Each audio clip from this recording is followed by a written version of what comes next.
atualmente eu considero Kamaru Usman como o melhor lutador da atualidade, considerando, claro, que Jon Jones está inativo há quase 2 anos. E ele também é o lutador mais próximo de bater o lendário recorde de Anderson Silva de maior sequência de vitórias no UFC. Anderson tem 16 e Kamaru Usman tem 14, tá chegando bem perto. E assim como Jones, a passagem de Usman pelo UFC foi marcada pela sua dominância. Ele, que é um lutador muito completo e também possui um jogo de chão perigosíssimo, aliado a um cardio que parece infinito. Ele não cansa e gosta de pressionar seus adversários a todo momento. E dessa forma, Usman foi vencendo luta após luta até que se tornou campeão meio-médio do UFC e já defendeu esse cinturão 4 vezes, fazendo dele o campeão masculino mais dominante da atualidade. Mas assim como todos os grandes campeões, o Kamaru Usman tem seu arquirrival na categoria, e ele se chama Colby Covington. Ex-campeão interino dos meio-médios, o americano tem um jogo bem similar ao de Usman,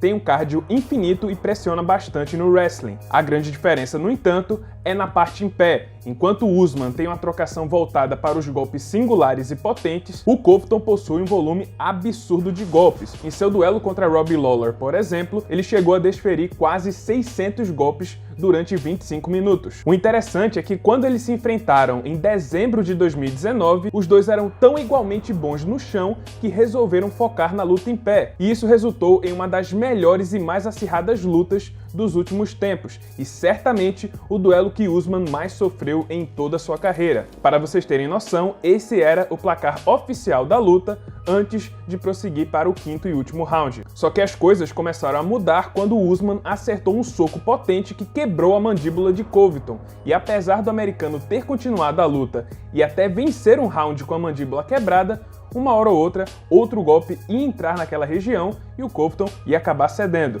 E foi o que aconteceu. No 5º e último round, 2 bombas derrubaram Covington e assim Usman faturou a vitória por nocaute técnico, naquela que foi a luta mais dura de sua carreira. Agora, quase 2 anos depois, eles se reencontram nesse sábado para uma revanche, novamente valendo o cinturão dos meio-médios, ainda em posse de Usman. E para mim a grande questão dessa luta é: quem será que evoluiu mais desde dezembro de 2019? E sinceramente é muito difícil não concordar que Usman mostrou mais evolução, até porque desde a primeira luta ele lutou mais 3 vezes e venceu todas. Foram 2 vitórias por nocaute e a outra foi para decisão, mas ele venceu todos os rounds. Covington, no entanto, só venceu uma vez, e foi um duelo bem dominante, ele venceu todos os rounds do combate, só que aconteceu em setembro do ano passado. Lógico que também teve outras mudanças no jogo de Covington. Ele mudou a academia dele, ele saiu da American Top Team e foi para MMA Masters, onde ele diz que se sente mais confortável e vê um foco maior da equipe nele. Ainda assim, essas melhoras do Covington ficam só na teoria, a gente não viu muito isso na prática,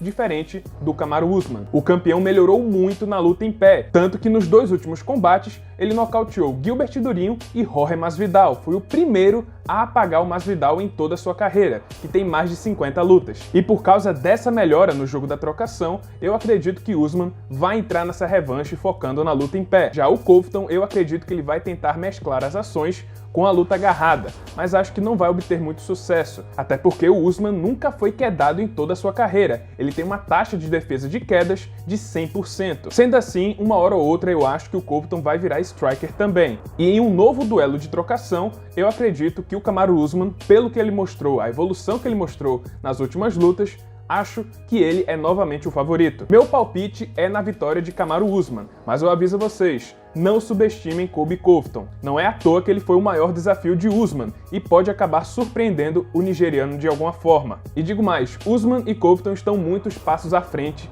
do resto da divisão. E se Usman não existisse, eu acredito que Colby Covington seria o campeão na atualidade. Mas enfim, o meu palpite para a luta principal do UFC 268 é na vitória de Kamaru Usman.